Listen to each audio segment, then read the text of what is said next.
Hello সবাইকে। ওকে, introduction ছেড়ে main টপিকে আসছি। দিনটা ছিল বেস্ট ফ্রেন্ডের দাদার বিয়ে। দাদা এখন বিয়ে করতে যাবে, তো বসেছে, এখন বরণ করা হবে বরকে। তারপর যা যা রিচুয়ালস আছে কাকিমা একের পর এক করবে। আর আমি হচ্ছি সর্বঘটে কাঠালি কলা বলে না, সেই অবস্থা হচ্ছে আমার। ওর বাড়ির এমন কোনো অকেশন নেই যেটার মধ্যে আমি অ্যাটেন্ড করিনি। শুধু ওর বাড়ির না, ওর রিলেটিভদের বাড়ির সমস্ত প্রোগ্রামে আমি অ্যাটেন্ড করেছি। আর এটা তো ওর নিজের দাদার বিয়ে, এটাতে যাব না হতে পারে? আর এই হচ্ছে আমার বান্ধবী। দুজন মিলে পৌঁছে গেছিলাম বিয়ে বাড়ি অ্যাটেন্ড করতে। তো ফার্স্টেও ভেবেছিল সেলফি ক্লিক করব। তারপর ওকে বললাম যে না, ছোট্ট করে একটু ভিডিও রেকর্ড করে নিই, সেটা আমি আমার লং ভিডিওর মধ্যে অ্যাটাচ করে দেবো। এই যে দাদাকে বরণ করা হচ্ছে, এটা মনে হয় ঘিয়ের সলতে ছিল।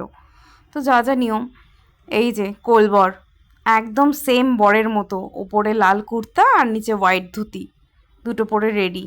কি কিউট লাগছে তাই না? তারপর বিয়ের রিচুয়ালসে তো অনেকটা টাইম লাগে, তো সে সমস্ত কিছু আমি রেকর্ড করিনি। মেন জিনিসটা আমি রেকর্ড করেছি, সিঁদুর দান। তো দাদা খুব মন দিয়ে পুরোহিতের মন্ত্রগুলো শুনছে, সেগুলো তার সাথে বলছে। আমাদের বাঙালিদের নিয়ম আছে, ছেলের বিয়ে নাকি মেয়ের, সরি, ছেলের বিয়ে নাকি ছেলের মা দেখতে পারে না। তাই বিয়েতে কাকিমা বাদে বাকি সবাই প্রেজেন্ট ছিল, সবাই, পিসি পিসো মাসি মেসো সবাই। আর খুব মজাও হয়েছে। তারপর বিয়ের সমস্ত রিচুয়ালস কমপ্লিট করে দাদা আর বৌদি গেছিলো মনস্কামনা মন্দিরে আশীর্বাদ নিতে। আর আমরা বাড়ির সবাই গেছিলাম বাড়ি বউকে বরণ করার জন্য সমস্ত অ্যারেঞ্জমেন্ট করতে। আর এটা ছিল রিসেপশন ডে। ফার্স্টে মুখে বরফ ঘষে নিয়েছিলাম যেন গরমটা কম লাগে, কারণ বরফ ঘষলে ফাউন্ডেশনটা একটু টিকে। আর এই শাড়িটা পরবো, শাড়িটা বের করে আমি প্লিট করে রেডি করে রেখেছিলাম, দেখো ক্লিপ লাগানো আছে। তারপর শাড়ি পরা রেডি। এই শাড়িতে ব্লাউজ পিস আছে কিন্তু আমি জানতাম না, পার পিকো করতে দিয়ে দিয়েছিলাম। শাড়িটা পরার পর দেখছি এত কেন কুচি হচ্ছে, তখন বুঝতে পারলাম শাড়িটাতে ব্লাউজ পিস ছিল। তো যাই হোক, আমি কন্ট্রাস্ট করে ব্লাউজটা পরেছিলাম। তারপর স্টার্ট হলো আমার চুল নিয়ে যুদ্ধ। গরমের মধ্যে কি করব বুঝে পাই না। আর আমি তেমন হেয়ারস্টাইল জানিও না, তো ফার্স্টে পনিটেল করেছিলাম, তারপর আমি খোপা করে নিলাম, কারণ গরমও লাগছিল। C the back of my blouse, it's backless. অনেক কষ্ট করে বানিয়েছি এটা, কারণ বিয়ের আগে আমি এত শাড়ি পরতাম না। শাড়ি পরতাম না ঠিক না, মানে নিজের শাড়ি ছিল না, সব মায়ের পরতাম। আর বিয়ের পর এত শাড়ি হয়েছে যে নিউ নিউ ডিজাইনের ব্লাউজ না বানালে ভালোও লাগবে না। সেই জন্য এক একটা ব্লাউজের এক এক রকম ডিজাইন করেছি। তাই এটা আমার ভীষণ পছন্দের। আর আমি দেখলাম শাড়ির সাথে এই কালারের ব্লাউজের কন্ট্রাস্টটা খুব ভালো যাচ্ছে। তো ময়শ্চারাইজারের পর আমি লাগিয়ে নিলাম আমার ফাউন্ডেশন। ফার্স্টেতে চোখের আশেপাশে লাগাচ্ছিলাম, তারপর বুঝতে পারলাম যে না, বিয়েবাড়ি যাব, একটু গালে না লাগালে ভালো লাগবে না। তো যাই হোক, একটু ঘষে নিলাম। দেখে মনে হচ্ছে আমি ক্রিম লাগাচ্ছি। কেউ এভাবে অ্যাপ্লাই করে ফাউন্ডেশন, আমি যেমন করে অ্যাপ্লাই করছি? অনেকে বিউটি ব্লেন্ডার দিয়ে লাগায়, বাট আমার কি জানি কেন পোষায় না। আমার হাত দিয়ে বেশি ভালো লাগে। বাট আমার একটাই প্রবলেম, ওই যে সোয়েট, ওটার জন্য ঠিক মতো ব্লেন্ড হতে চায় না, বা স্কিনের মধ্যে বসে না, অ্যাবজর্ব করে না, সরি, বসে না মিন্স অ্যাবজর্ব করে না। ওই জন্য ফার্স্টে আমি একটু বরফ ঘষে নিয়েছিলাম। ছেলেরা বলে না আটা ময়দা, হাসিও পায়, কাইন্ড অফ আটা ময়দায়। মানে আমার ল্যাকমির ফাউন্ডেশনটা দেখতে ওই রকমই লাগে। তারপর কাজল অ্যাপ্লাই করে নিলাম। যাই হোক, কাজল না লাগালে চোখটা ভালো লাগবে না দেখতে। মজার বিষয় কি জানো, আমার মাস্কারা লাগানো কমপ্লিট হয়ে গেছিলো। তারপর হঠাৎ করে মনে পড়লো, ওহ, আমি তো রেকর্ড করিনি। তারপর আবার আমি লাগালাম ক্যামেরার সামনে। না হলে কি ভালো লাগে? মেবলিনের মাস্কারাটা ভীষণ ভালো। তারপর এই ইয়াররিংটা পরছিলাম, পরে নিয়ে দেখলাম যে না, একদম মানাচ্ছে না। আমার পেছনে দাঁড়িয়ে আমার বড়মশা রেডি হচ্ছিল, দুজন মিলে একসাথে রেডি হচ্ছিলাম। যাই হোক, তারপর আমি দেখলাম যে না, মানাচ্ছে না।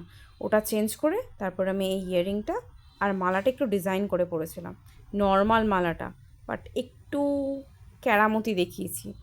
তারপর একটা টিপ পরলাম, টিপের সাইজটা দেখছি না বড় হয়ে গেছে, কেমন লাগছে। তারপর আমি খুলে দিলাম, খুলে দিয়ে আমি যেটা নর্মাল সাইজ পরি সেটা পরলাম। লিপস্টিক লাগানো কমপ্লিট। এটা হচ্ছে হট পিঙ্ক, শেডটার নাম এলেটিনের হট পিঙ্ক। তারপর তরকারিতে যেমন আমি হলুদ দিতে ভুলে যাই, তেমন আমি লুজ পাউডার অ্যাপ্লাই করতে ভুলে গেছিলাম। লুজ পাউডার ফাউন্ডেশনের পর অ্যাপ্লাই করতে হয়। আমার কাজল লাগানো হয়ে গেছে, লিপস্টিক লাগানো হয়ে গেছে, মাস্কারা লাগানো হয়ে গেছে, সব লাগানো হয়ে গেছে। তারপর আমার মনে পড়লো, ও, আমি তো লুজ পাউডার লাগাইনি। তারপর ভেবেছিলাম এই পোর্শনটা এডিট করে দেবো। তারপর ও যখন লুকোনোর চেষ্টা করলো, তখন ভাবলাম না, সবাইকে দেখাবো। তারপর আমি আমার নর্মাল সাইজের টিপ পরে নিয়েছি। দেখলাম এটা পরে বেটার লাগছে। সব কিছু রেডি, তারপর চুড়িও পরে নিলাম। এটা ধার করা চুড়ি, সুলেখা আমাকে দিয়েছে। অ্যাকচুয়ালি গ্রিন ছিল না আমার কাছে, তো দেখলাম শাড়ির সাথে মানাবে বলে ওর কাছ থেকে আমি ধার নিয়েছি।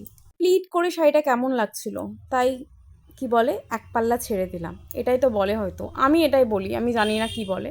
এই শাড়িটা আমি আইবুড়ো ভাতে পেয়েছি, আমার বড়দি দিয়েছিল, তো পরা হয়নি, অনেক শাড়ি আমার পরা হয়নি, তো আস্তে আস্তে পরবো। এই যে এই পুচকিটার নাম সৃজি, ও হচ্ছে আকাশের মেয়ে, ভীষণ কিউট। ওর ড্রেস আর আমার শাড়ির কালারটা সেম সেম।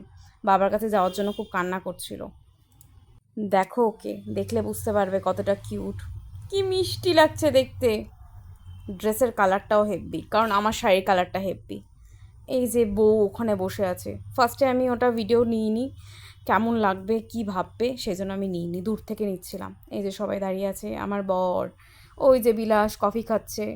ফ্রেন্ডের দাদার বিয়ে বলে বলছি না, বিয়েবাড়ির সমস্ত খাবার ভালো ছিল, এমনকি কফিটাও। তো একটু ক্যাথ মেরে নিজের ভিডিও নিলাম। ওই যে জয়শ্রী গেল বউয়ের সাথে দেখা করতে, তারপর মৌসুমি আকাশকে ডাকলো নতুন বউয়ের সাথে ইন্ট্রো করাতে। এই যে আমার বেস্ট ফ্রেন্ড, কি সুন্দর লাগছে তাই না? এত গয়না পড়েছে, ওকে বেচলে অনেক টাকা পাওয়া যাবে। এই যে আমার বর, দুঃখী আত্মার মতো বসে আছে, কারণ বউ ওকে ছেড়ে ছেড়ে অন্য জায়গায় ঘুরছে সেই জন্য। এই যে ডুগ্গু বাবু, সেই দিনের শো স্টপার, বর বউয়ের থেকে বেশি ওকে দেখতে ভালো লাগছিল। ওর ড্রেসের থেকে ওর জুতোটা আমার বেশি পছন্দ। ঠিক আছে, আজকের জন্য এতটাই, নেক্সট টাইম আসবো অন্য ভিডিও নিয়ে। টাটা।